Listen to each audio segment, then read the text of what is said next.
session, so it is recording now. And I want to share my screen and give our um, guest speakers an opportunity to introduce themselves. Today, the panel is focused on pursuing a doctoral degree.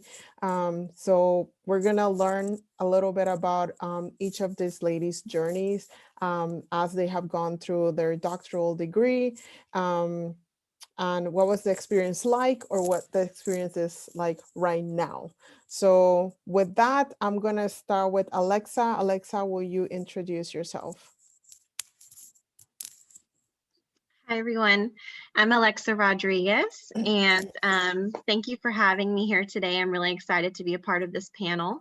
So as some of you might have heard when some of you were logging on initially, I do live in Japan. So it's been an awesome experience being abroad. I'm here because my husband is stationed in the Marine Corps, and we're stationed here in Japan. We've been here for almost 2 years and have about one more year left. It's been interesting as well. As much as I love Japan, and I do love it, it's been interesting living abroad in COVID times. So it's made everything a little extra different on top of everything that's been going on. But I'm originally from Houston, Texas. And because we are military family, I've hopped around quite a few places.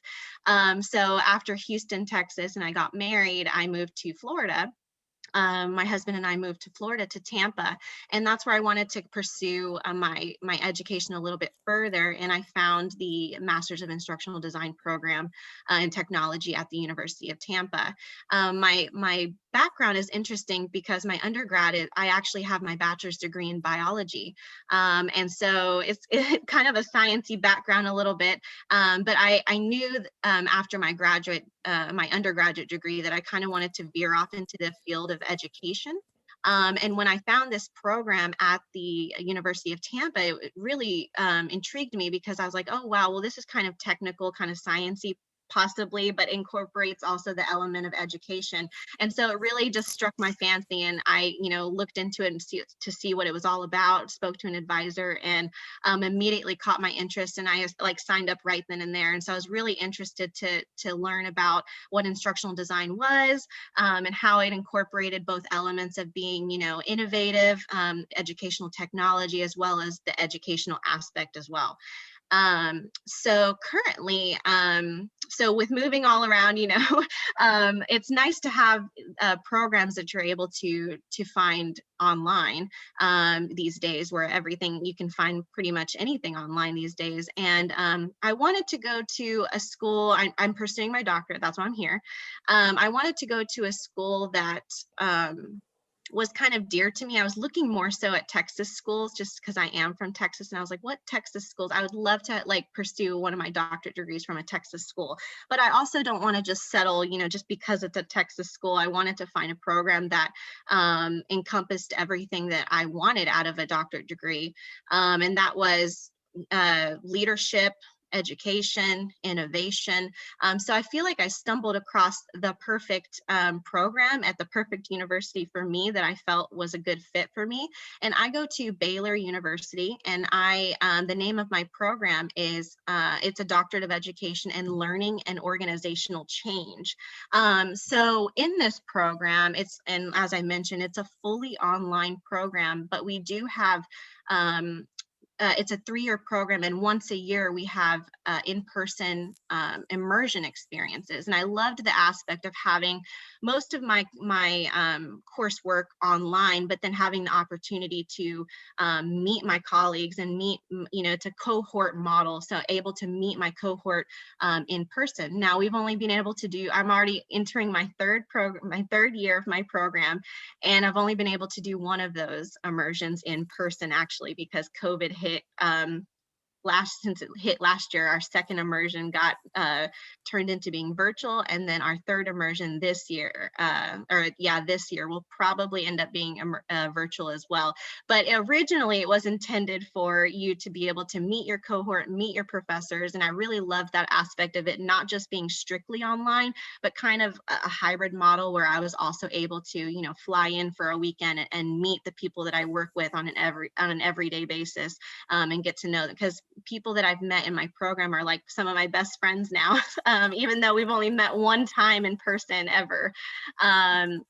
So I really love my program that I'm in. It encompasses both education but leadership. It also has you know, some specs of instructional design as well. We have a whole course that I've taken on just instructional design even in this program. So I just really thought that it was a perfect fit for what I was looking for, especially because I'm as an instructional designer myself, I'm actually the manager of learning experience at National University. So I oversee an entire team of instructional designers. And I wanted to, as I move up in the field of higher education into this leadership role, and hopefully in the future work my way up even more, I definitely was focused on having some type of leadership focus, as well as, you know, an education focus that still incorporated the field of instructional design. And that's why I felt like this program was perfect for me. Sorry, I feel like I'm talking a lot, but the last question, are you self-funded or graduate assistantship? I don't know if that was a typo. Sorry. No, it's okay. So I am like, I don't have an assistantship. I don't know if that falls under like student loans, but I have half and half. I'm self-funding myself as well as doing half student loans, half self-fundedness. So I'm Okay. like half paying for my own program and then also doing student loans. I was trying to pay for it as much as I could on my end, just because, you know, I don't want to keep racking up the student loans, but but the Well, student loans help. yeah, So absolutely. Thank you so much, Alexa. And it, like working full time and, you know, doing your doctoral program, that's, you know, quite an accomplishment. So we are definitely very proud of you for doing that work. And you're like also on the other side of the ocean. So that's amazing. Trying to keep up with the program in the US and doing it online from Okinawa. So thank you. And I'm also a mom of two little ones who keep me very, very busy. I have a 2-year-old and a 5-year-old. So trying to do work full time, being a mom of two little ones, and then doing my doctorate degree has definitely been an interesting season in my life, trying to jump. and they're adorable. Well, thank you so much, Alexa, for introducing yourself. I'm going to go on to Begum, which is the next person who I can see on screen. Would you tell us a little bit about yourself? Yes, definitely. And also thank you for bringing me here. And I'm happy to share my journey with all of you. I'm hoping it will be helpful to you. So actually, I come from a different background, like maybe many of us.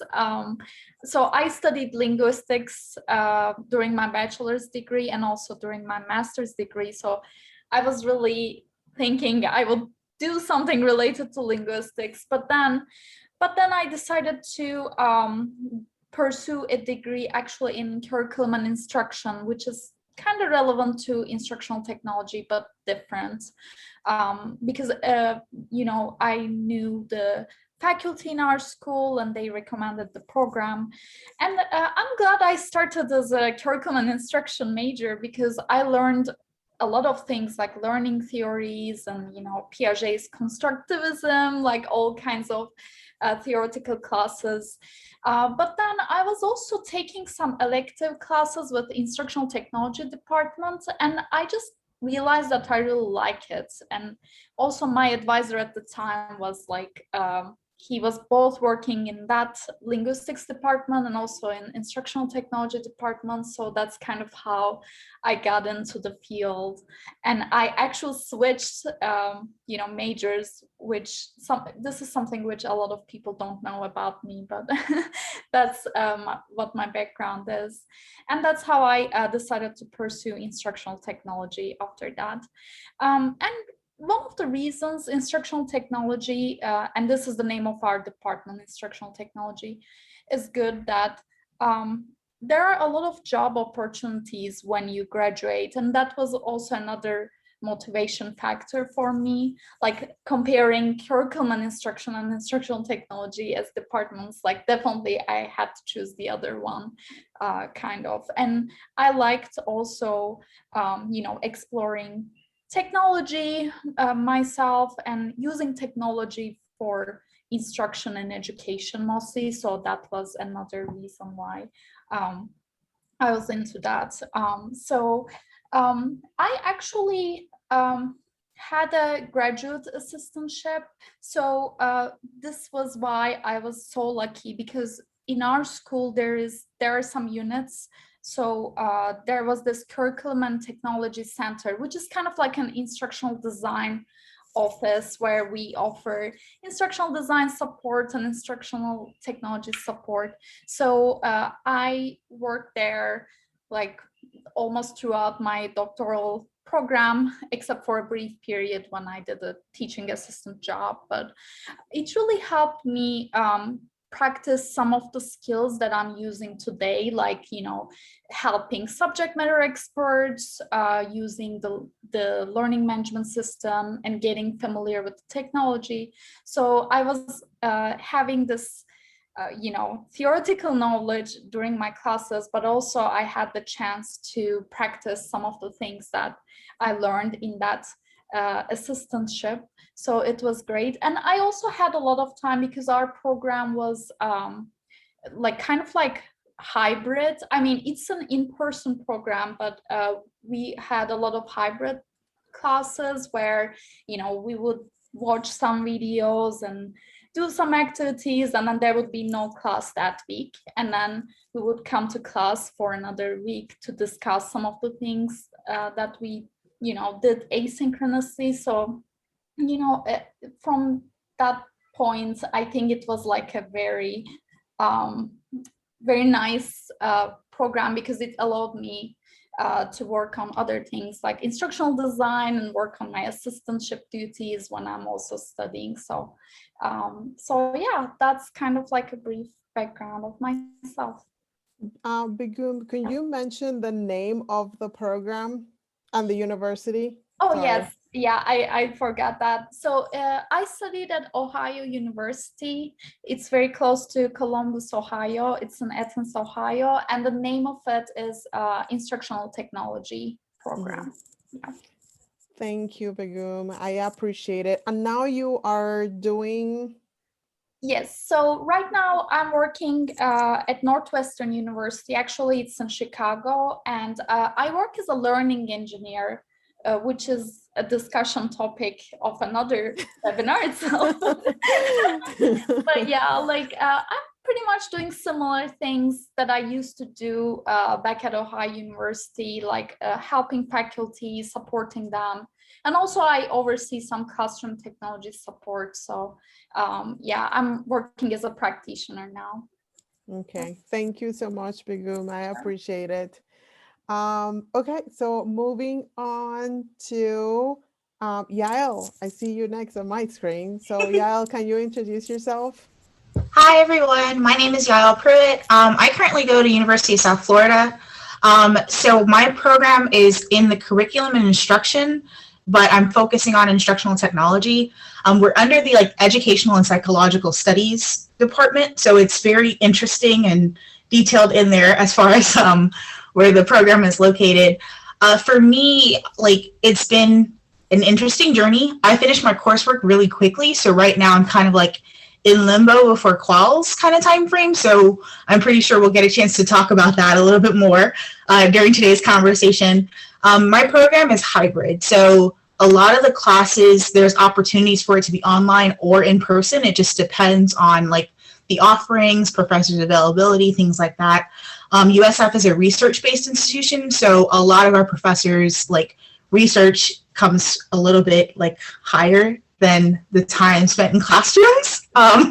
So that also depends on their availability. So if they have like a major project going on, more than likely they're going to be doing online classes. So I remember I had a class, like I think it was 2 semesters ago, my professor was actually doing research overseas, and he was teaching his classes during like the odd hours. So it was really interesting trying to sync up time for us to be able to have, we still had synchronous classes. So it was pretty cool to still be able to do that, but you could tell like he was, you know, he would tell us a little bit about his research, and it was cool to get that side of the understanding of academia as well. For me, I started out self-funding through loans that quickly had to stop. I have an assistantship right now. I've had an assistantship since like basically my second semester, because I realized that it wasn't sustainable doing self-funded for too long unless I was like gonna slow down my pace. So that's kind of like some of the reasoning there. Additionally, as you guys know, my background, I did go to UT, so instructional design technology for my master's, and actually for my bachelor's / like previous work area, construction management and mechanical engineering. So I just really like redesigning things for people to learn it. And that's how I ended up in instructional technology or instructional design technology. I'm also practicing right now. So I work at Centene Corporation.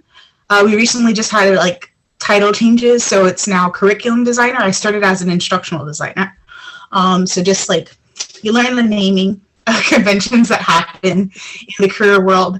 But it's interesting because I remember a couple projects that we did at UT where we studied all the different like job descriptions, and it's so interesting when you like get into the actual like role of looking for a job where you're like reading the descriptions and you're like, this one sounds similar to this one, but they gave it a different title, and you also realize that there's different pay associated with it. So it's really important to pay attention to those things. But yeah, so I'm pretty sure I'm going to share a lot more, but I'm local. So just as a heads up, I know we're not all like in person right now, but I am local. So whenever we do have an opportunity to get back face to face, like I'm available for networking as well. Thank you, Yael. I appreciate it. I love to hear your insights on how different titles may affect pay. So, okay, because I know several of my students in here are looking for a position, so might be something beneficial to discuss. And last but not least, we have Ella or Daniela. I'll let her introduce herself. Hi, everybody. I'm really glad of being part of this conversation. Hello, Dr. Shaka. I don't know if I can call you Begum. We have been emailing because of ACT. I'm really glad of meeting like my panelists, Yael and Alexa. Thanks, Dr. Romero-Hall, for having me here, and thank you, everybody, for having me as part of your class. I am Ela Castellanos Reyes. Well, my given name is Daniela, but my mom calls me Ela. So that's the one I take. I call it my stardom name. I go to Purdue University. Perhaps you can see, I know the other way, you can see it here. It's the logo of my university. It's located in Indiana, in West Lafayette. The name of my program is Learning Design and Technology. And before I forget about that, I'm going to add it in chat. This is the name of my program. Actually, the reasons why I'm here, well, when I'm in this program were really crazy. I did an internship, a research internship at Purdue in a different topic in gifted education. And as part of that gifted program during my undergrad internship, I met a professor. Her name is Jennifer Richardson. She's currently my advisor, and I met her during a brunch. So we were just chatting, and she asked me, what are you going to do after your undergrad? And I told her, well, I don't know, I would really like to go to grad school, but I have all these crazy ideas about what is going on with YouTube and people learning from YouTube and people learning from apps. And I told her that was something fun, but I have no idea what that was. And she told me, I think I do what you want, what you really want to do. And she gave me her card and told me, like, just shoot me an email if you want to pursue grad school. I shoot her an email and I came to do my master's. It was funded. I had a research assistantship for the whole duration of my master's. Despite it was a traditional master's, like a face-to-face, actually, I will say that around 70% of my classes were online because of the timing of my course, of my application. And part of it, I know I didn't really know anything about instructional design before entering the masters of anything. But later on, I learned that actually my program is pretty good, and we are like the fifth rank in the world and things like that. And I didn't know that my advisor, she's really good. And then I've been learning all the things, and as I immerse myself in the program, in my opinion, many of the things that we do are really research oriented. So you really need to look for your opportunities in each of the classes to apply everything into a real world situation. So that's something that our faculty really focus on. Like, please bring all the theory back to earth and do it. So I like that. And I had the experience of having an assistantship most of my, no, actually all of my grad school. And part of the good parts of having an RA is that it really allows you to produce a lot of work, which helps you to apply for grants and awards, which had also helped me fund my studies and my living here, because it's expensive, you know. So that helps a lot with having awards and things like that. I think that what I enjoyed the most of grad school was, once I finished my master's, was thinking like whether I want to go to be a practitioner or whether I want to be more research oriented. And I think that this sweetest part of my program is that you can do both. You can really practice what you learn, and everything that we do is, we call it a lot of designs-based research, because everything we do is like a lot of iterations on designs and projects and helping out the faculty and everything, and actually doing research about it. So that's what drove me to do the PhD. And now I'm a second year PhD. I am not there like Jael, who's about to do quals. I'm supposed to do my prelims soon. I think it will be summer, but since everybody's traveling on summer, I will eventually defend them on fall or something like that. If you have any questions, please let me know. I'm gonna drop my profile here just in case you have like more specific questions. That's all. Okay, thank you so much, Ella. And we actually have another fellow Colombian in the class, Andres. He's from Hola, Andrés. Bucaramanga. I think, Andres, you say you're from Hola, ¿qué Bucaramanga? tal? Mucho gusto. Sí, soy de Bucaramanga. Okay. We have to connect. I have to. That's your profile, right? Yes, sure. But I'm gonna put my email for everybody, regardless of your nationality. Please email me. But like, I'm so very glad of meeting more Latinos in my program, Yes. and that's how I reach out to Dr. Anila Romero. Actually, What city are you from? I'm from Bogota. I should have great. mentioned that. I'm originally from Bogota, Colombia. Nice. I lived there for 5 years. Yeah, it's cold. It is. It's not like the idea of Colombia that people usually have. It's cold. I remember seeing that in the soap operas in Panama. We were very hot. We are really good at soap operas also. Yeah. Well, thank you so much for sharing, Ella. And most of you have already shared a little bit of information on how you did your search for your program. I know Alexa did. How about, and I know Ella just did, but how about Begun and Yael? What was your search process like? Yael, do you want to go first? Yeah, sure. So for me, it actually started a little backwards. When I was first thinking about my master's, I was deciding between University of Tampa and University of South Florida. And I actually attended an orientation at University of South Florida for the master's program because I wasn't sure. I wasn't sure which school I wanted to go with. And then after meeting some of the faculty at UT, made sense to me to pursue my master's at University of Tampa. But then I also had a little background knowledge towards University of South Florida because I went to that orientation and I met faculty there as well. So it was very interesting. I literally am the person that loves spreadsheets. So I built an entire spreadsheet for all the different universities that I was thinking about considering. Definitely included like funding on there, professors that could be potential advisors. I listed out different projects that have come out of that university. Additionally, did I go on tours? I think I got a chance to go on like 2 college visits, but it wasn't that necessarily like specifically towards my doctorate when I was going on the visits. It was because of conferences that were also in the area, so that's also a plus. Like if you're going to a conference in that city or near that college, visit it. Even if you're not sure if you're going to that college, take an opportunity to get to see the campus, because that's actually how I got a chance to see a lot of different just like how the flow was for a lot of the different programs. For me, as far as my decisions, I was applying to my doctorate program as I was trying to graduate from my master's program. So a part of my like decisions was also like, what can I get done in the time frame that I have? I literally announced that I had like got accepted to USF like at my UT graduation ceremony to my family and friends. So it was all layered. So some of the decisions I had to make was like, you know, who has acceptance periods that I'm looking for, timelines that I'm looking for. If I do get accepted, what does that mean next steps? Do they have an interview process? So I was paying attention to all of that.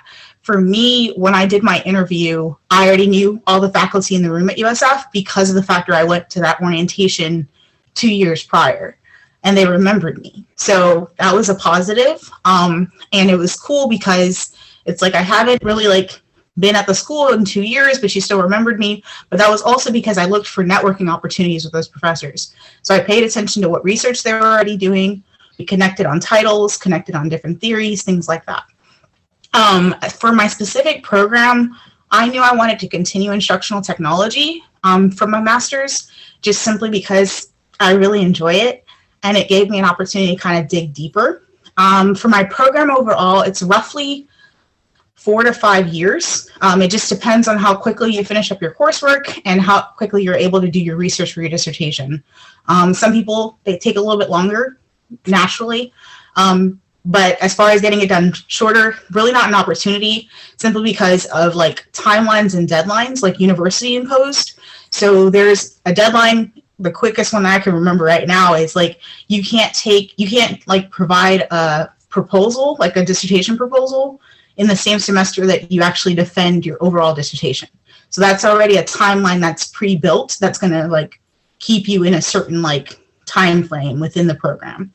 So different things like that do matter. Some people are able to include their dissertation process throughout, so you should definitely ask questions about that in your program. Your advisor makes a huge difference for how quickly or how slow or how painful the process may be. My advisor actually is from a different department, but he's in our instructional technology department, but his background is like sociology. So he forces me to look at everything in a different view or a different lens, which I appreciate because it keeps reminding me that we don't all have to think the same to be able to still produce great work.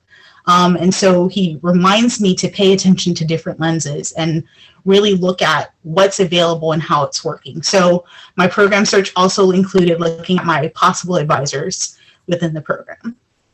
So that's my program search. Thank you, Yael. And I actually remember when you came to the information session at UT.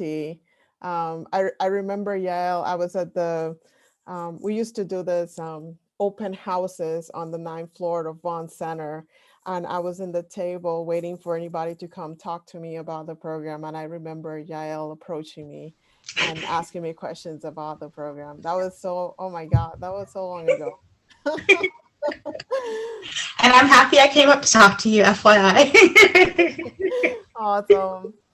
And I should mention that of our guest panelists, Begum, she actually has graduated from her program. I forgot to mention that.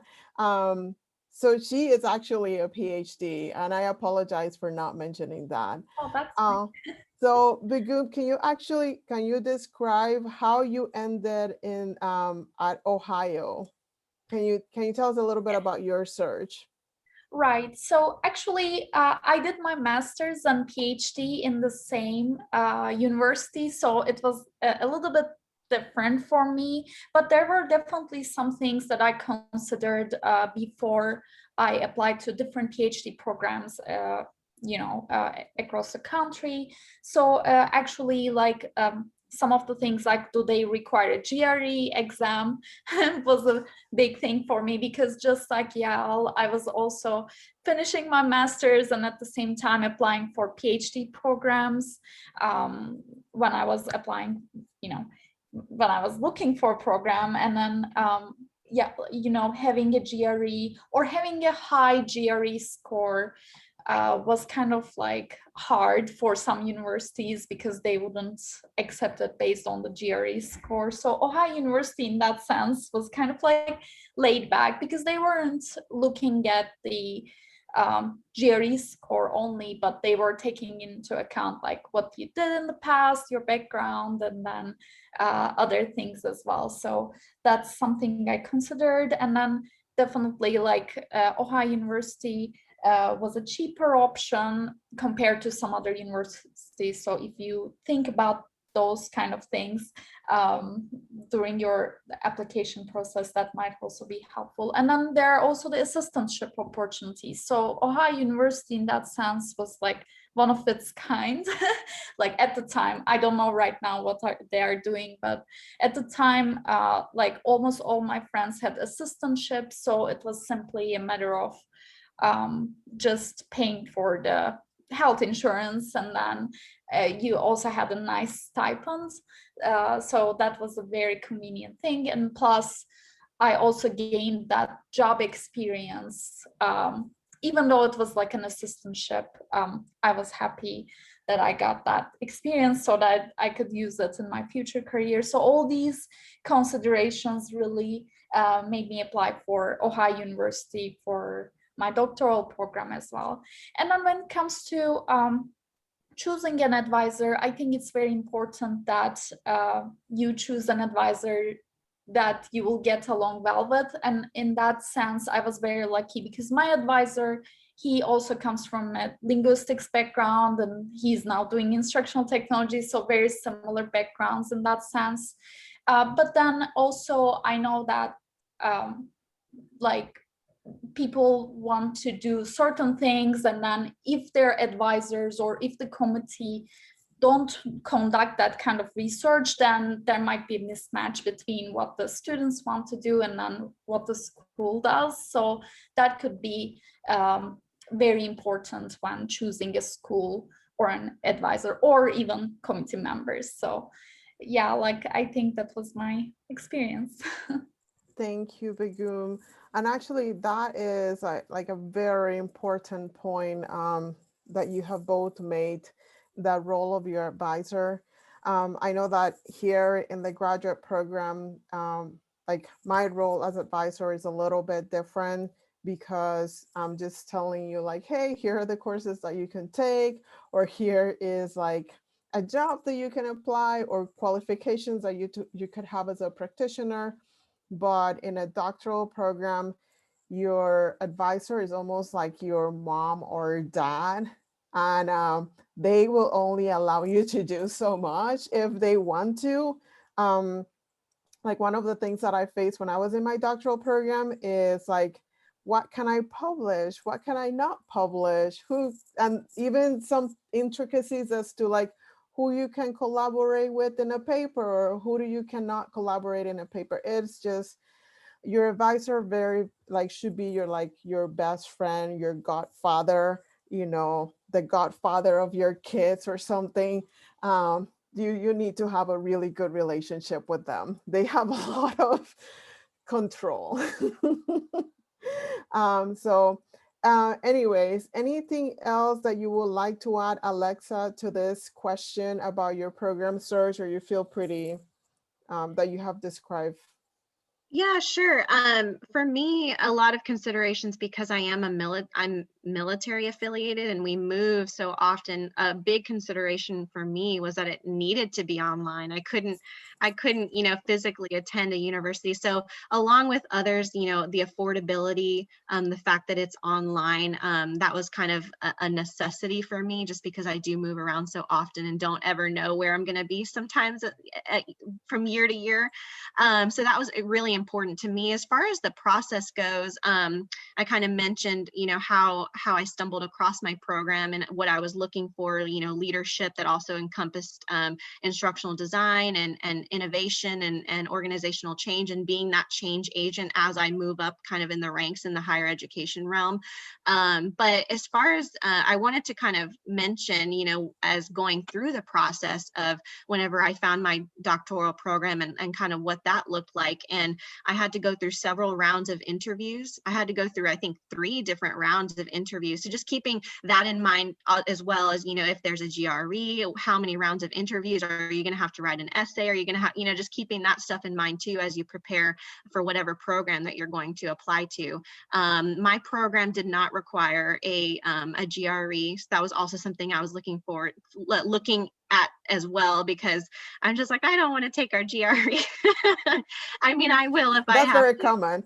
Yeah, I will if I have to, but if I don't have to, then that's a win-win for me. But yeah, for me, I graduated from the University of Tampa with my master's in instructional design and technology back in 2015. And so I didn't even start this program until January of 2019. And so I had a kind of a small break in between there, and that's when I started having children.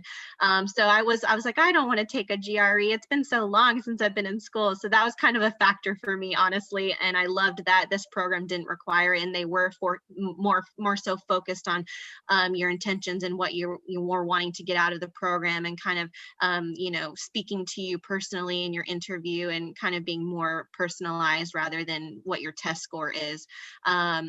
So yeah, I really enjoyed my process, actually, with the round. I got to interview with an advisor initially, and then I had 2 rounds of interviewing with different faculty in the program, as well as the program director. So that was a really nice process as far as getting to know, and in that process, you get to know a little bit better what you're expecting out of the program, and you get to ask all the questions you want to know about the program if it's not, initially highlighted in the information that's sent to you. So it was a really nice interview process. And my program, I don't know if I mentioned it, but it's 3 years long. And I really liked how it wasn't too lengthy of a program, and it isn't a doctorate of education, so it's not a PhD, it's an EDD.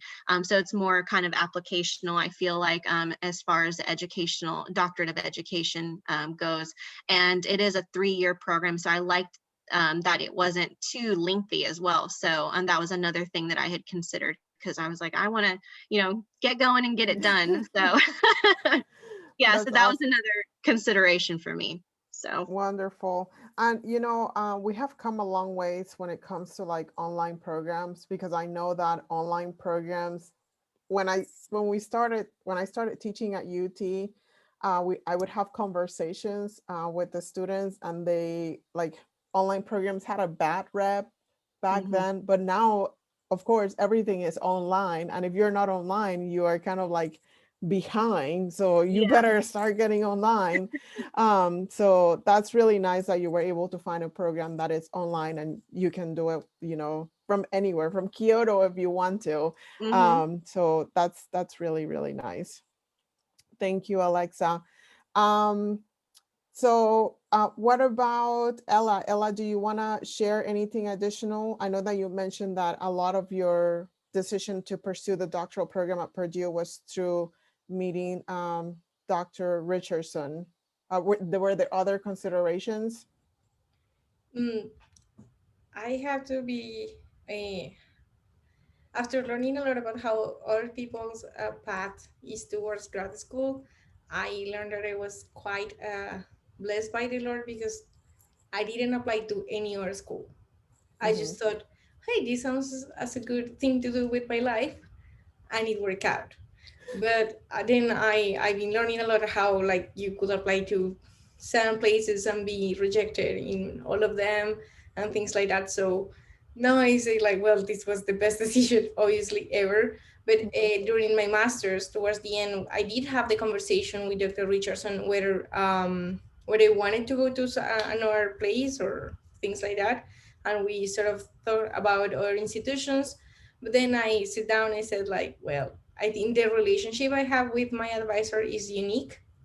And as because I was in the traditional master's program, I share a lot with our PhD students, and I could see how crucial it was to have a good rapport with your advisor. That it could really shut down your PhD dream, or it could boost your life.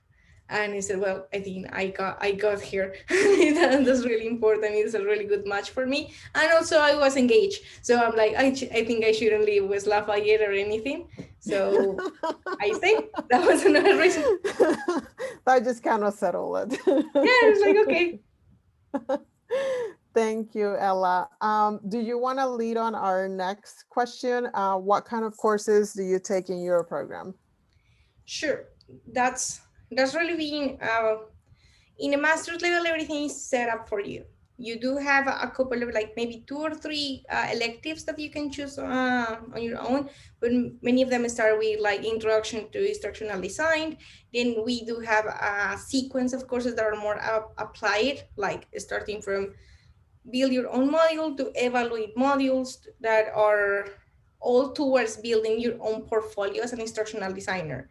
Everything we have, I don't know if it works the same in Java, but we need to have a portfolio in order to graduate. Imagine that it's like your thesis, because everything that you do in your portfolio has to be written and has a pretty strong narrative explaining how you link your learning theories, instructional design theories to the work you did and you developed. Um, that's how it looks. I really enjoy during my master's program the evaluation courses and the human performance technology courses, especially because I didn't have much experience in industry. I wanted to get those experiences. So if you're a person who is more like K to 12 base, or maybe higher education, and you also want to have those experiences, you can have it. But if you want to go like super in depth in what you want, in what you already do, you have also that opportunity. There are some, in my opinion, many courses are more like, we don't really care on the technology, like flashy things on simulations or things like that. We really care that you are able to design the instruction correctly. And then we see what are the types of opportunities that you want to build for your portfolio, whether it has to be on simulation or whether it has to be on some more type of technology. As far as the PhD program is, there are many PhD students who have requirements that of courses that are taken in the masters. So I had all those like checked because I did the masters, and it's pretty flexible. And I think that depends on your advisor. My advisor, she's more like, go for your dreams, girl. And I am a person who enjoys quantitative research, well, quantitative methods more than anything. I do have a lot of fun with numbers. So I am pursuing a graduate certificate on quantitative educational research and evaluation. And so that's been also fun. And I'm able to take like courses in statistics, courses in the communication department, and things like that. Those courses, and I think this is just a lot of propaganda about my program, but what I enjoy the most of the PhD path is that, unlike other programs that I know here at Purdue, they build like 5 courses on a row for you to literally become a researcher. So it starts on writing a literature review, then evolves to writing your research proposals, then it goes to collecting your data, then publishing in the field, like learning design and technology, and finally there's one that I forgot the name, but it is that you work collaboratively with your peers in the same course to write a publication, and we actually did it. I thought it was like, oh, you write it. No, we did it and we submitted. So I have seen other people in the college that they are like, oh, but how can I take that course? And I'm sorry, it's just only for me. It's really LDT specific, and they really take you in, like, I don't know, like as Dr. Romero-Hall said, like they become your parents, like they go hand by hand with you, telling you, like showing you how to do research, and it's a really hands-on experience. And those are the sort of courses that I have taken. But it's like really everything you can take. I have taken social network analysis, which is out of my course, like multi-level modeling, large scale assessment in education, like many things that are not focused only on instructional design, but it's really what you want to do of your PhD program. So it's very customizable, seems like it. Okay, thank you, Ella. What about Begum? What about your program? Yeah. In my program, it's a PhD program. So there were a lot of courses geared towards different goals. So like I know that all of us like had a unique experience in terms of like the courses we took, but I took courses on, you know, gamification and game making. Even we created a game on our own, like we created a game in an app. And then there were courses, you know, advanced seminars in instructional design where we talked about, you know, multimedia learning principles and an instructional design theory. So there were a lot of really theoretical courses, and especially since I'm coming from this curriculum and instruction background, there were also teaching focused courses such as like, again, Piaget's constructivism and, you know, how to do educational research kind of courses. So I really had this theoretical background on the side. But then there were also courses where we, again, these were seminars where we discussed the current issues in instructional design and technology. So these were actually very interesting and helpful. And then even I had a course where it was called the Philosophy of Instructional Design, taught by Dr. Richard Moore. And it was like a very interesting course where like I just experienced something totally different in that course.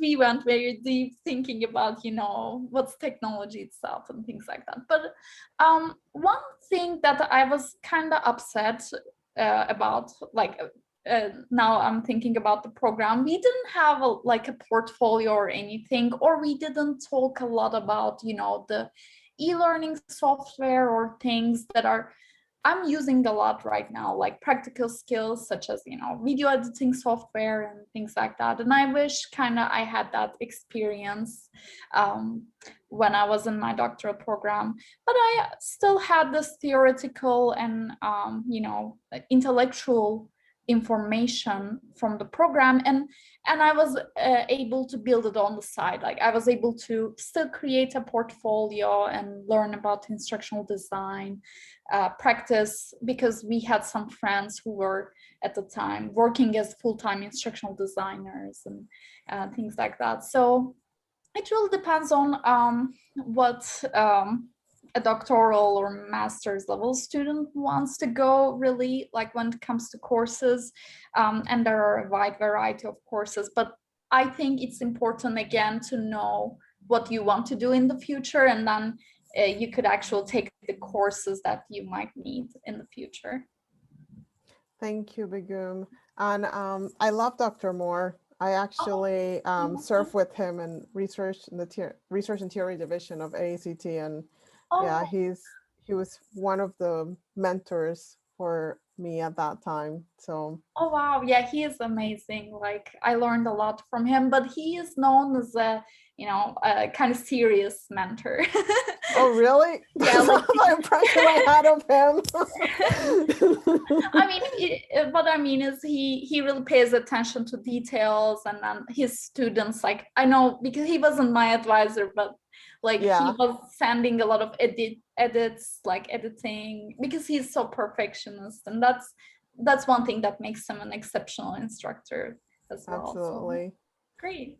Thank you. Yeah. Okay, so how about you, Alexa? You are in a bit of a different program, so it's not instructional design focused. What are your courses like? And it seems like it's, you mentioned about it being more practitioner oriented. So what kind of courses are you taking? Yes, it's definitely more, the curriculum is definitely more practitioner focused since it is an EDD program. And actually the type of courses are what drew me to the program, because there is such a wide variety of different types of coursework. I just actually completed my coursework and now I'll be heavily working just on my dissertation piece. So that's exciting. But yeah, the type of courses that, I mean, there's a lot of theoretical based courses like psychology of learning, other courses like social foundations in education. We also had was several courses on instructional design and like teaching and learning type courses. And then also your other on the other end of the spectrum, you know, research-based courses, you know, courses all about just statistics and qualitative and quantitative research. So I really, that's actually what drew me to the program the most, was because I really loved the variety of the different type of coursework that I was receiving, and that it also, like I had mentioned previously, encompassed, you know, the field of instructional design and teaching and learning, but also gave me, you know, those foundational pieces that, you know, I would need as I, you know, become a leader in my field of psychology of learning. Another course I really enjoyed was issues in diversity, which is a super, you know, important thing, especially in our world right now. So issues in diversity was an amazing class to take. So yeah, it was just such a huge variety of different types of courses that all kind of come together to help you pursue, you know, your role as a leader in your institution or your organizations, for, you know, so that it sets a foundation for you as a change agent in your organization. Thank you, Alexa. I actually love that that course at the very end. You mentioned diversity. Mhm. We definitely need more courses on diversity. So, Mhm. okay, Yael, what about yourself? So for me, oddly enough, I was able to pull up my transcript. So I'll just mention a couple of the classes verbatim, right? So I took cognitive issues in instructional technology, development of tech-based instruction. A couple other ones were issues in multicultural education. So really enjoyed that class, by the way. It gave an opportunity to look at the world differently. Always love those opportunities, but also gave us a chance to kind of just have open discussion. The cool thing about graduate school is you can have real life conversations without judgment or fear of repercussions. So that's what I enjoy the most about these types of, like just this environment as a whole. Another class is philosophies of inquiry.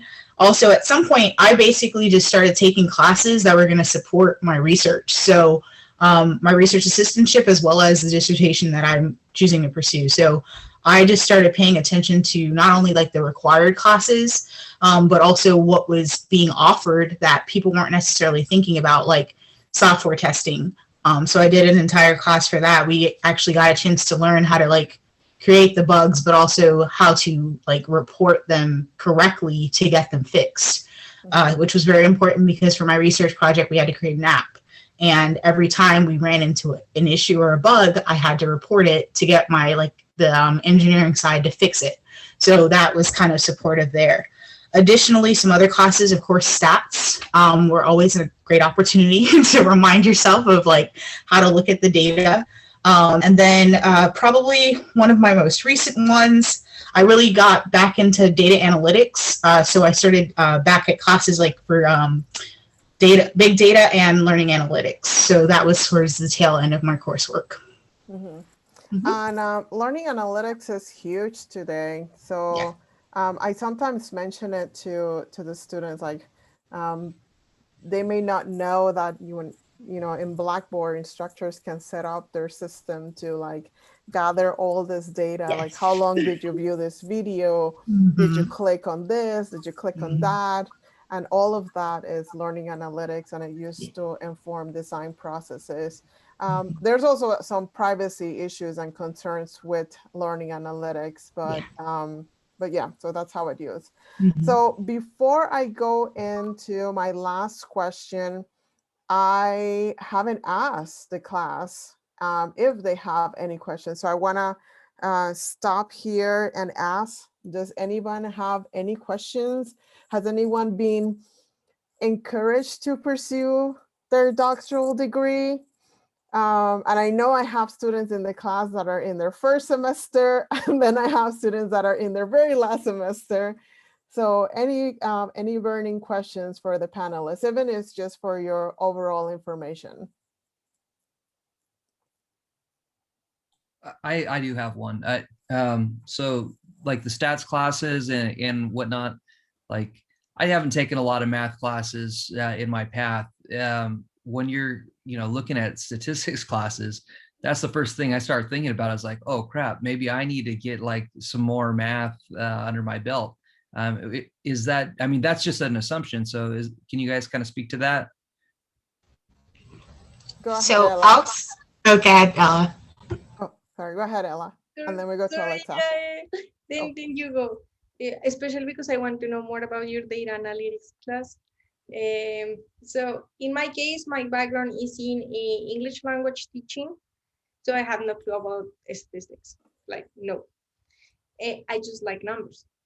Then I dared to take one of the statistics courses that is like offered to the whole university.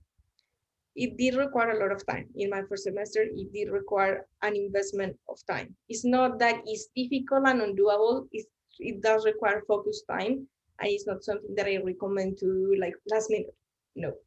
However, if you, at least in my college, the educational psychology program offers, especially because they have the measurement and assessment program, they do offer a lot of statistics courses that are more education focused. It's still statistics, still the same methods, but the way they present it and teach it is really a whole different thing. Because in the statistics courses, you are talking about making t-tests based on rats, and now you're talking about making t-tests based on students, and pardon me the comparison, but it really helps out. Like it does help out you to understand, like to connect concepts and say like, oh, this is all about. And all my courses, at least in the College of Education that are stats related, are project based. So what I do ends up being in something. And my first publication was a meta-analysis out of one of my courses. And my second publication on network analysis was also out of my courses. So you really feel like motivated, even if it's hard. It's like, oh, I can do it because that's something I am interested, or something I want to do. So don't feel afraid, go for it if that's something you really enjoy. So I love that comparison, Ella, because actually I took like you can every time I took stats, I took it in a different department, and it did make a huge difference. Like my first time I took stats, I was an undergraduate in a business program, and that was very different to the second time I took stats, which was in my master's level in the psychology program, where they were comparing these like experimental methods to then taking stats in my PhD program, where they were talking about education research. So it's like every time it's the same procedure, but it's like completely different setup of the problem. So, okay, I think, was it Alexa or Yael wanted to add to that? I was willing to add to it. So Joshua, just as a heads up, my math background, I actually took like differential equations in undergrad. So super high math background. However, it does not, like, literally I did not need to lean on that to do stats. So I say that to say like they're separate, right? Like, important to understand what your end goal is when you're pulling the stats. That's the really important thing, because that's when you know what tests to run. That's how you know what variables you actually need to pay attention to. Like, it's important to know the why in the stats and not just the math in the stats. Because a lot of people focus on the math side of it, and then they don't understand what the test is actually telling them. When you're talking to people, you're not showing them, this was the t-test I ran, this was the first line of it, second line of it, third line of it. No, you're interpreting your data. And so it's important to remember that part of stats. A lot of people get caught up in the math and they're like, oh, I can't get it. Research is about explaining to people what you were studying. So that's the part I would definitely recommend paying attention to. And Danielle is right. Like, just try it. Just try it. Legitimately. There's MOOCs out there. You can always test out some stats classes before you even get into a full program for it. So I definitely encourage you to try it. Thanks. I was I just really gonna appreciate the encouragement. Oh, sorry. I was just going to add on to that and say, yeah, it's very daunting, you know, to just think about entering a stats class. I mean, I know my cohort, everyone was freaking out before the semester before we were about to enter our stats class. And it's really not that bad, to give you some extra encouragement. I mean, it can be daunting, but, you know, your professor, and especially in my program, like we had a devoted, for our program specifically, a devoted statistics tutor. If we needed to ever reach out to them, they would work one-on-one with us in the software. We were using SPSS, I think that's what it is, SPSS. And so just I feel like a lot of the work is just becoming familiar with even how to use the software, really. So it was not too bad. I feel like we had 2 different statistics courses, and kind of the angles that Dr. Romero-Hall and Yael were talking about, you know, making sure first our first initial course was about the numbers, and then our second course was about interpreting that data. So you kind of get your feet wet first with, you know, how to conduct statistics, how to use the software, and then getting into the more you know, content focused aspect of it. Right. And to add to that, I had a very similar experience. So we had open book exams and everything. So what was important was about telling the story of your data. So it wasn't like as bad as I actually expected, because I actually had this math anxiety, but I ended up taking an A, getting an A, compared to my classmates. Like they did a little bit more poorly in the exams and, you know, data interpretation. And the reason is that, again, like being able to just know what you're doing and then look at the information and the books and the resources. That's all these courses were about. And we also had the wonderful TA who helped us a lot with some of those projects and answered all our questions. So they're very helpful as well. So in conclusion, Josh, you just have to be really good friends with the TA.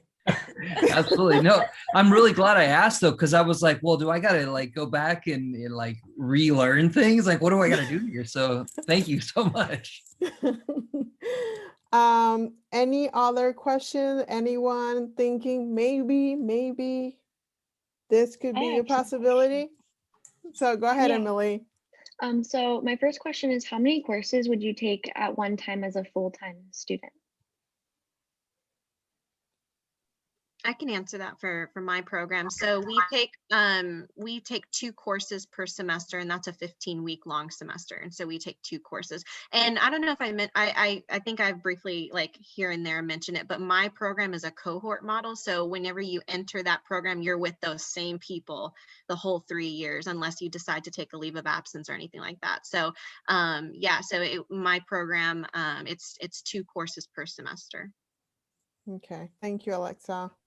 Yael, were you going to mention? Yeah, so for me, it was roughly about 3 courses every semester. But the important part to pay attention to is the credit hours, because you have to be, like, if you're planning on being full-time, there's a certain number of credit hours. And at my university, a lot of our classes ran at like 3 credit hours, but you had to have 9 credit hours to be full-time. So you always had to have 3 classes, unless you had a class where you found that was like 4 credit hours. And if that was the case, then you still probably ended up taking 3 classes because you couldn't make the 9 without finding 2 other over credit hours. So it's kind of like a setup.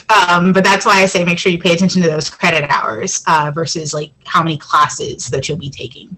Mm-hmm. You want to add something? Like, go ahead, Ella. I agree with you, Elle. It really depends on the credit hours. Once I took 4 courses, but because one of those was 1 credit and another one was 2 credit, it was still crazy. Like, don't do that, in my opinion. So I think 2 courses are a good balance, and then the rest are research credits. because it had happened to me that I just start taking a lot of courses and forget about the research grades that I still have to account for in order to graduate. So that as a full-time student, you also have to do that. And there's one advice that a friend of mine gave me, and she always tells me like, "What do you came for this type of PhD?" And she asked me, "Did you came to take courses or to do research?"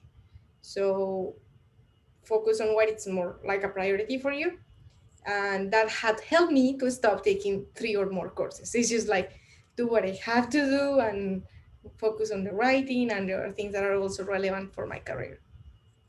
Thank you, Ella. Um, Begum, how about yourself?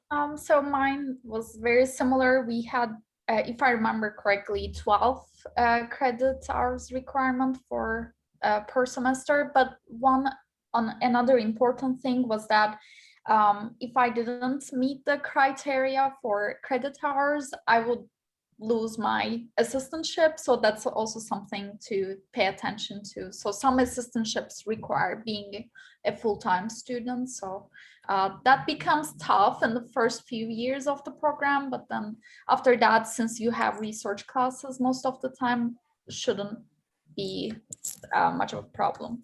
Yeah. Thank you, ladies. Emily, do you have another question?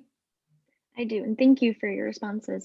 Do you need to have published anything before applying for a PhD program?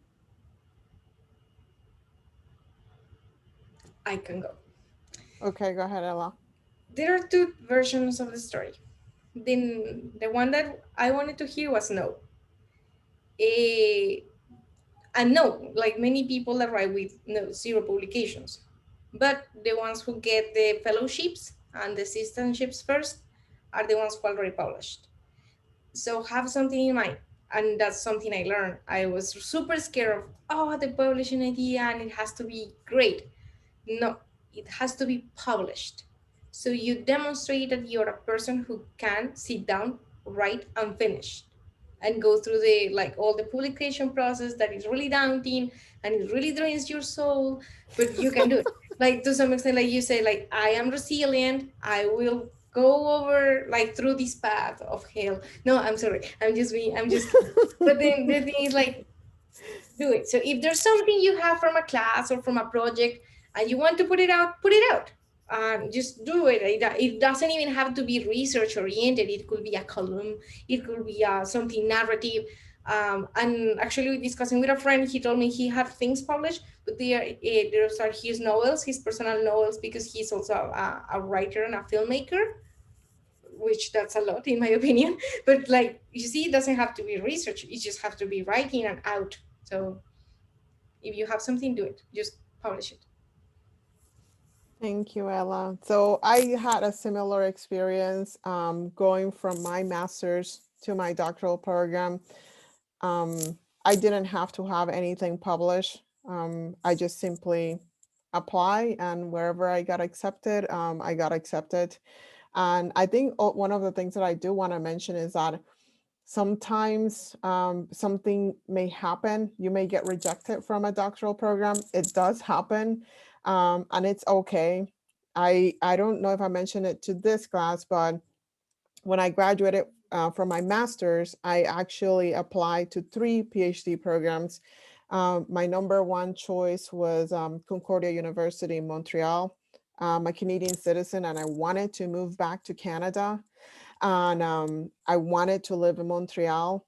And then I also applied to Boston University and Old Dominion University.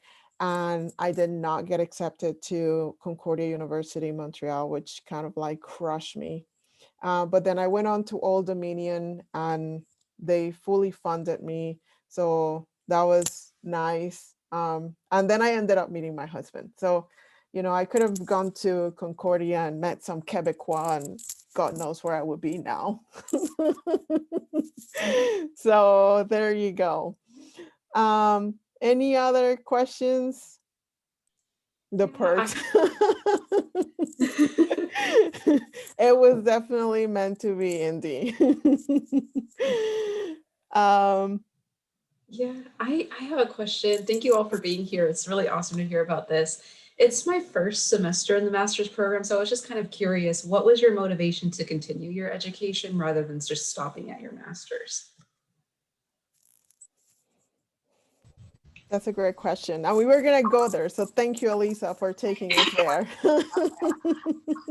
I'll start it this time. So for me, like, I always knew I wanted a doctorate, but I kind of got discouraged halfway through my education. And I was like, I'm done. I'm just going to go work in corporate and be done with all of this. And then I started my master's. And as I met the different professors at UT, and we've had some faculty changes since, but over the years, just getting a chance to talk to them about their interest, why they pursued a doctorate themselves, also understanding more about just industry itself. It just gave me an opportunity to go further. I really like research, and my husband's actually a doctor as well. He has like material science engineering background, so completely different. But we talk all the time about just research in general and how when we see different articles or we hear different stories that are happening in the news, like we're like, that was a research thing that happened there. What was some of the like faux pas that happened? What were some of the stats? You hear different terms when you're in academia versus when you're in industry. You realize after a while that like one area is actually further behind than other areas, because of the factor that in academia, you're in this like constant learning environment. So you're constantly looking at articles, you're constantly having conversations about how people are learning, what they're learning, who's talking, who's like, the major researcher or activist in the space. That kind of to me was why I wanted to continue to go for the PhD. Also, I do plan on looking at academia. When I finish, I'm in that kind of like conversation of corporate or academia. But the cool thing is, because of the PhD, I know I can do either. I can do both. Like I have the opportunity if I pursue it, kind of thing. So that was kind of why I kept going. So it's like, do you want to make money or do you want to be a professor? It's okay. You follow your dreams. Thank you.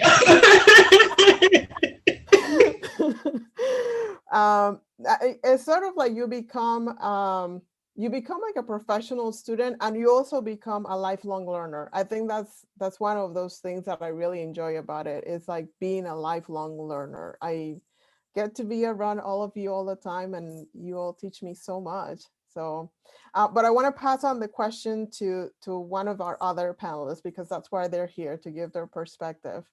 Alexa, do you want to share? Yeah, sure. And that's one of the main reasons why I continued and am motivated to pursue my doctorate, is because I love, personal growth, and I love being a lifelong learner. I love being in school in general. I always joke with my friends. I'm like, I'm going to be the friend who's in school like for the rest of my life. Like, who knows? I may pursue like another doctorate after this. I just love being in school, and I love being challenged. I love just, that I just have that intrinsic motivation just to challenge myself, and that drive to be successful as well. And also, since I've been in higher education now for the past 5 years of, as an instructional designer and kind of moving up the ranks, I hope to, continue this journey in higher education administration on the administration side, and possibly become a professor in the future, but more so on the higher administration side, and kind of taking on that leadership role. But another factor that has really highly motivated me is I'm the only one in my family. I come from a Mexican family, and I'm the only one who has even received a bachelor's degree. And so just kind of like, I want to be that role model for my children as well. And so I just keep pushing on. I just feel like, I don't know, I've always knew that I was going to pursue my doctorate. It was kind of always a goal of mine. And so just kind of those underlying things, being kind of first generation to receive even a bachelor's degree in my family, and then kind of setting that goal for myself with my master's, and then kind of taking that next step. Okay, I could do my bachelor's, I can do my master's, I'm going to show my family I can, do my doctorate as well. So it just kind of, those underlying familial motivations as well. But yes, the lifelong learning for me is definitely number one. Like I said, I'll probably get like 3 more degrees after this, I'm sure. Thank you, Alexa.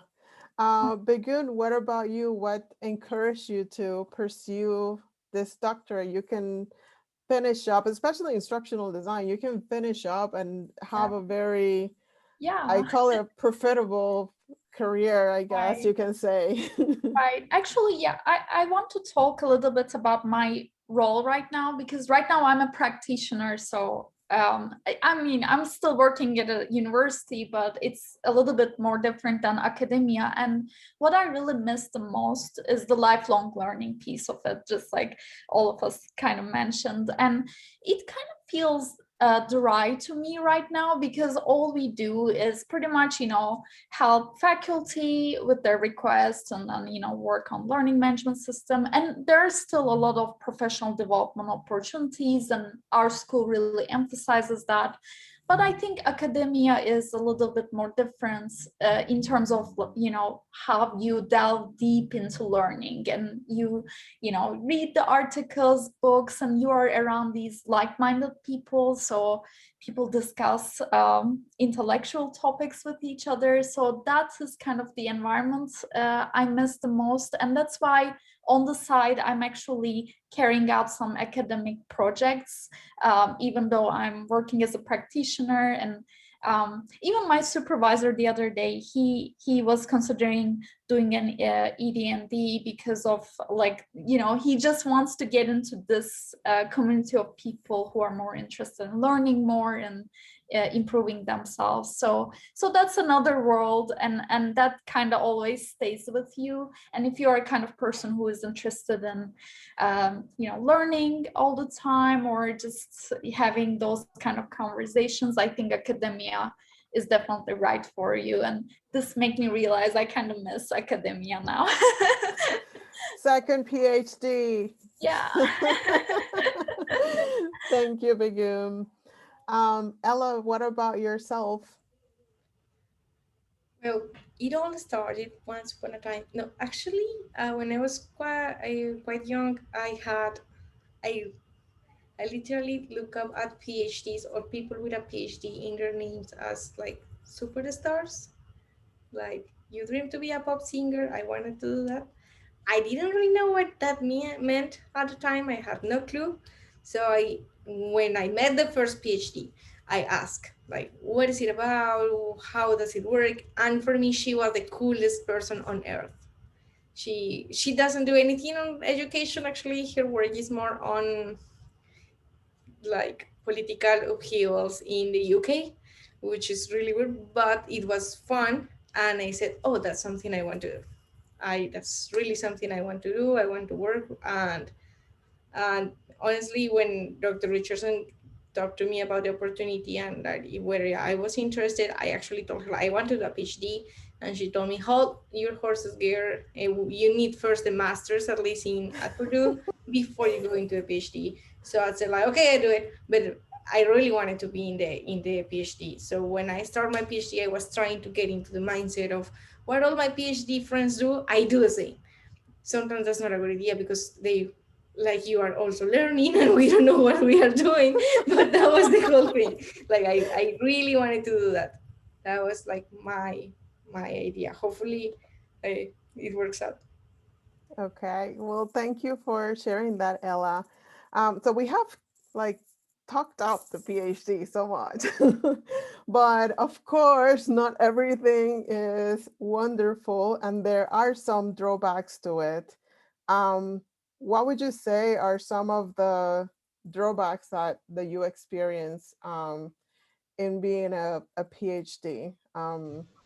Personally, I can start. One of the things I did my PhDs in my late 20s, and I always felt like a little behind with my friends. I saw them, get married before me. I saw them buy houses before me. I saw them have kids before me. So I always felt like I was the professional student while my friends were already doing their life. And I ended up doing those things later on in life. And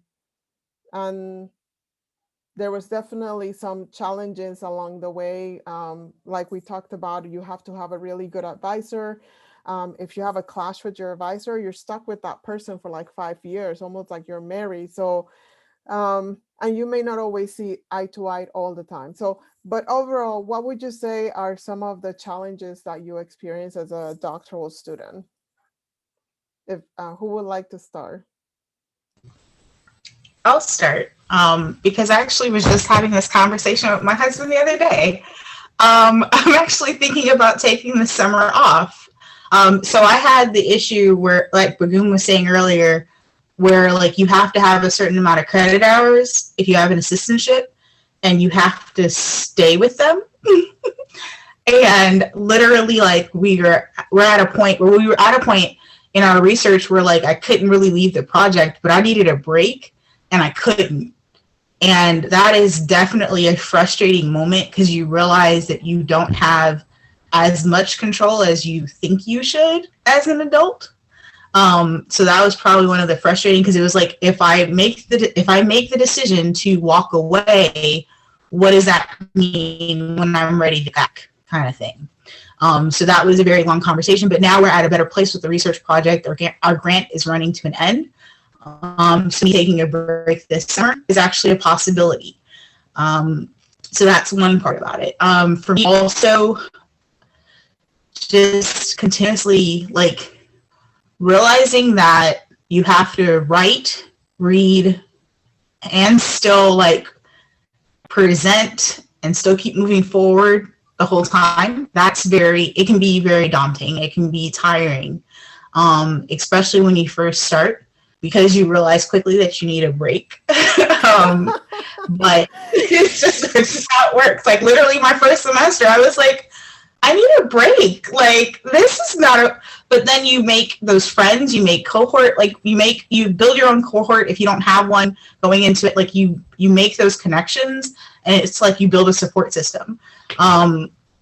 Also for me, one of the frustrating's is you're literally treated as an adult, which I love, don't get me wrong. However, so you know how everybody's been saying like your advisor is like your parent. Like no, my advisor is literally like my husband. Like my husband and my advisor, oh my gosh. It's literally like I'll leave one meeting and they're like, and my advisor's like, you should really sit down and write. And I'm like, okay. And I get home and I talk to my husband. He's like, well, I mean, you should sit down and write. And I'm like, no one asked you this. But you realize like that they're right. And, you know, it's the important parts of the conversation, and you might not like it at the time or even like after you finally complete the stuff, but yeah, those are probably like the frustratings. And like Dr. Romero-Hall said, like I feel like sometimes I'll look at friends and I'm like, how are you so far ahead in like the adult side of life? Like I'm still in school. So, you know, there are some drawbacks. You know, we do talk up the good side, but you do hit those mental walls sometimes, and it's important to make sure that you get the right support as you're going through this. And what you think is good support today might not be the same support you need later. So be open to like what's available. So Thank you, Yael. Ella, did you want to mention? Yes, I go. Okay. But I have a plethora of things on challenges. No, but not really. But you say more like personal and things like that. I don't know if it was because how I entered the program and everything, but for me, the first semester was hard. I felt super lonely. And I wondered, maybe that may be a lame explanation, but because of my cultural background, I needed people. I needed to see people, I needed to talk to people. And I just entered in a moment in which all my classes were online and there were no face-to-face and things like that. And everybody is super focused on their own research and PhDs and really individual path. So I was super lonely. But then I said, like, okay, I have to engage with people. I start talking to others, and that helped a lot, especially to share what you're doing and see what others are doing. And that eventually takes me to, I think, the one of the two big problems that I have encountered as a PhD student, and that I see that is a systematic problem in all PhD programs. First, the imposter syndrome.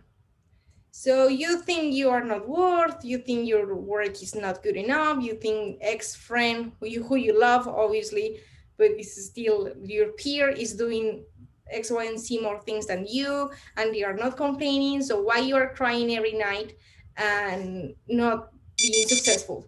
I'm sorry, that's my tomato timer. You see, I get crazy on productivity.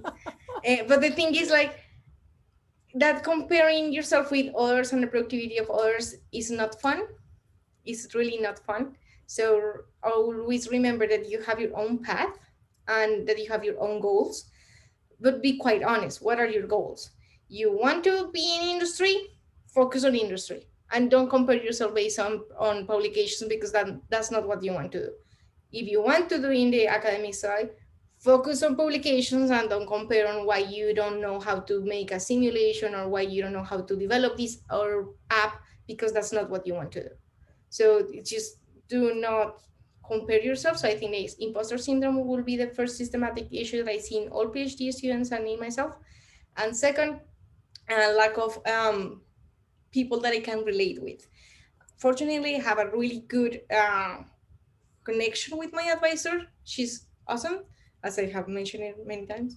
But I didn't see any other Latinas in my program or in my college or in literally the whole college. There's no another Latina professor, and for me that was like hard. Like, is it really this? Do I have the right to be here?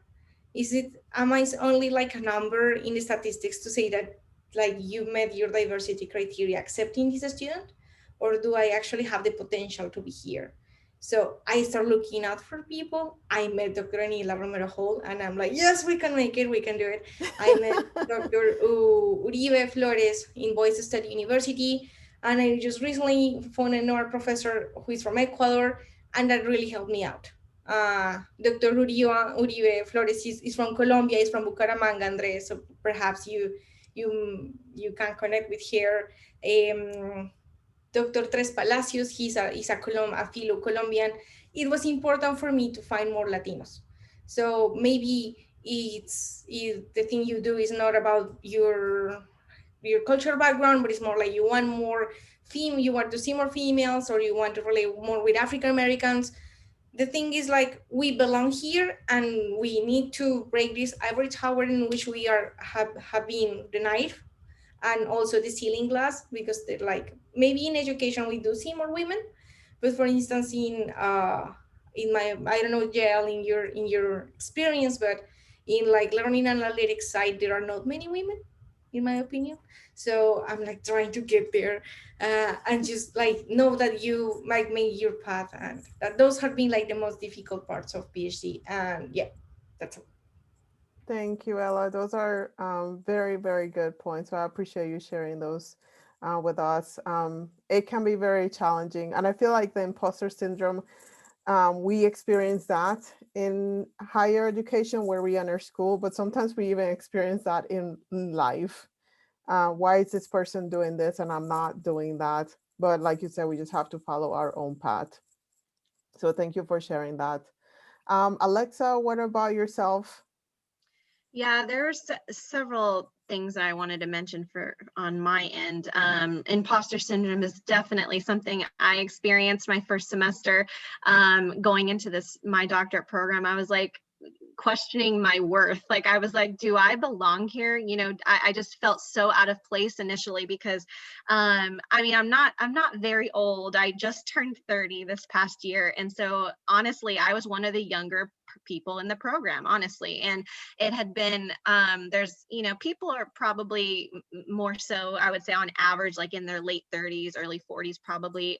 And I just felt like, because I was in that program, I felt a lot of like ageism, honestly, because I felt like, and that kind of led to my imposter syndrome feeling. Honestly, that's how I felt. And so I've since then gotten over that and have made friends with all my colleagues and don't feel that way anymore.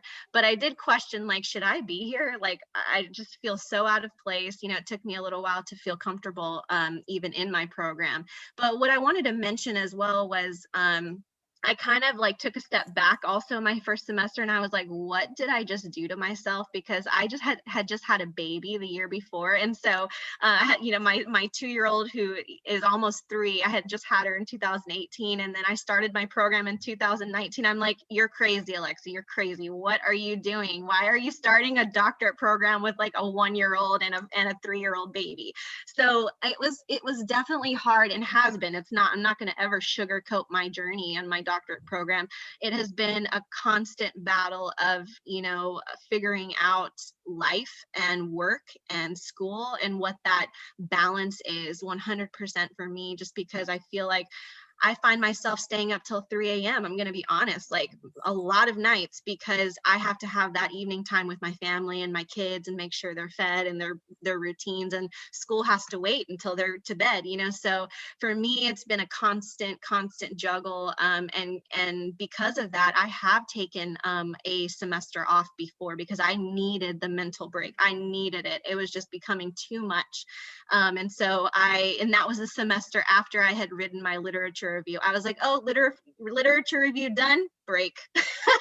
That was definitely the semester I needed to take a break after, just because I was like, that was too much. Those were the nights I found myself staying up till like 3 or 4 a.m. and then having to wake up on my end, on this side of the world, at 7 for work. So it was just, you know, that was a big consideration for me. If you're considering pursuing it, also consider how much time you know, that you need to devote to it. If you have a family, if you have a full-time job, because that definitely comes into play when pursuing your doctorate. And a lot of time is spent reading, writing, revising, reading, writing, revising. That is your life, I feel like, for most of your doctoral journey. So another thing to consider. Thank you, Alexa. And you know, as a fellow academic mama, I can't relate. It can be very challenging. You of course you put your family first. You're doing this for them, but you also have to put them first. Mhm. So thank you for sharing, Alexa. What about Begum? Yes. So I just want to quickly add to that. Someone mentioned becoming an adult. So that reminded me how I was struggling with time management, especially when it comes to, you know, after I finished my coursework, I had these research hours, like research credit hours, where I was supposed to work on my dissertation, and I had all this free time. And nobody, I mean, of course, we would have meetings with my advisor, but I was pretty much on my own. So that actually taught me that I should be self-sufficient in terms of, you know, managing my time. So I joined some writing groups, which were very helpful, because they were like, you know, these interesting group of people, like they would just meet and write together, and then like they would then, you know, share their ideas and things like that. So it was very helpful, because it would actually help me sit down and write. Otherwise I would do other things like related to my assistantship and things like that. So that was very important. Like I just learned how to be a self-sufficient person, and I learned how to not rely on instructors all the time, kind of like parents, but kind of like go to them with my own ideas and my agenda. Like, okay, here's what I did and here's what I'm planning to do. So that was like a big change, and it was a personal change, personality change as well. Like I became a more self-sufficient person, I think. Thank you very much, ladies. So we're nearing the end of class. I am extremely appreciative of you joining us today. and sharing your journey. So before we leave, I actually want to leave the floor so that you can make any last minute comments, words of wisdoms, words of advice, words of encouragement or discouragement, however you see fit. Is there anything that you would like to share with the class?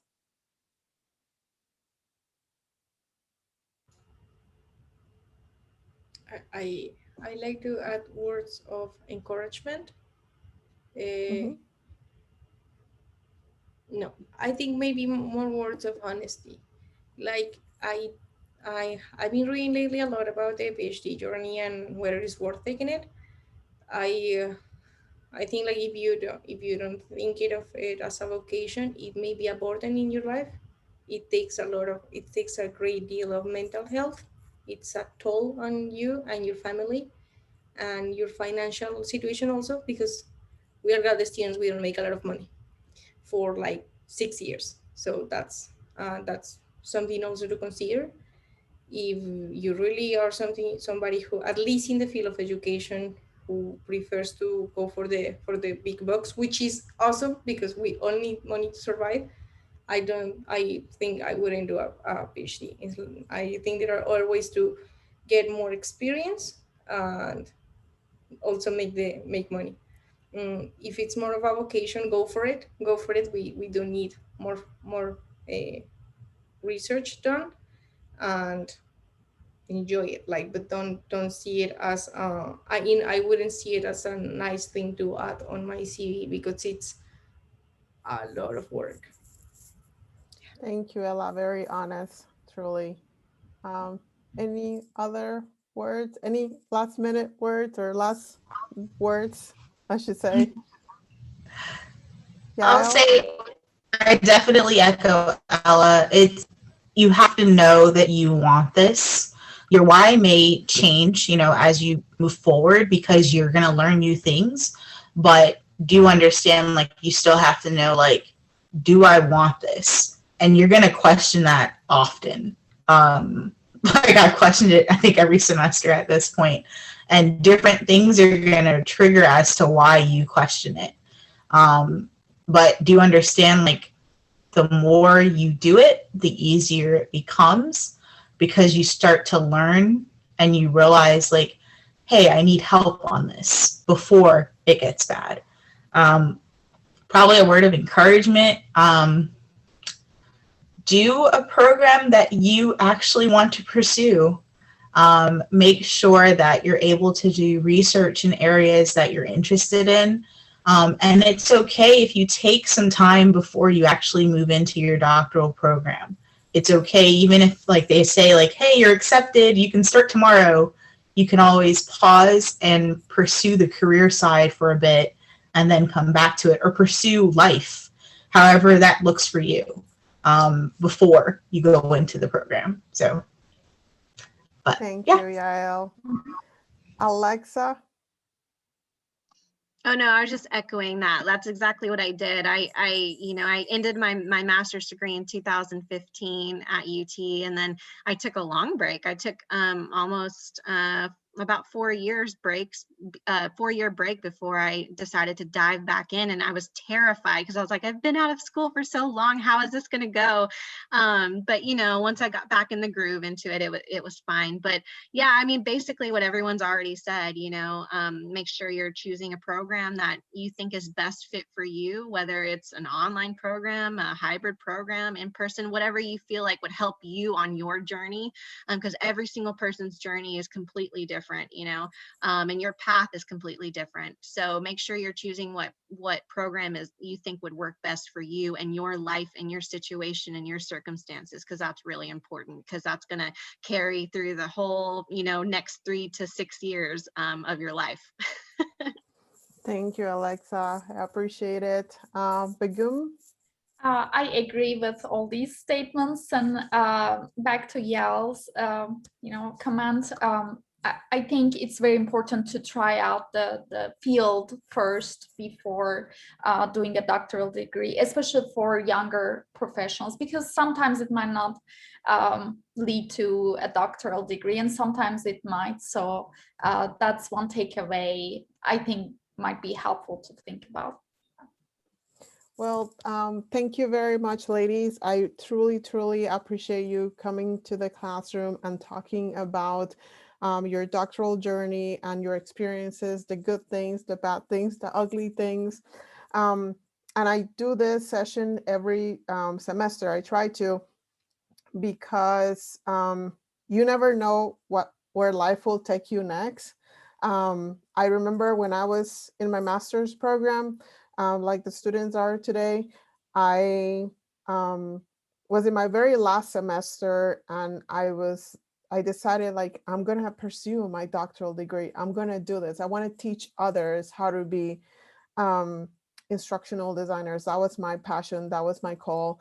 And I didn't have any information on it. I didn't know how I was going to do it. And I really wish I had someone who would have said to me and given me all this information that you just share.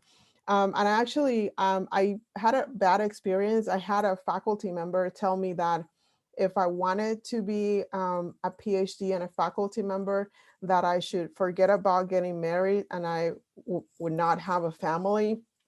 And I just said to myself, like, there's no way that can be true. And I remember I talked to my dad and he said, that person's journey doesn't have to be your journey. So do what makes you happy. And that's exactly what I did. I've been doing this for the last 8 years, and I have a husband and I have a child. So do what makes you, like, follow the journey that you want to follow. Don't let someone else make that journey for you. So thank you again so much.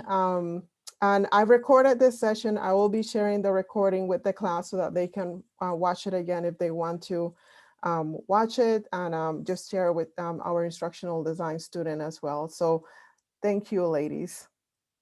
Thank you very much. Daniela, could you do me a favor? Could you send me the link to the professor you mentioned from my hometown?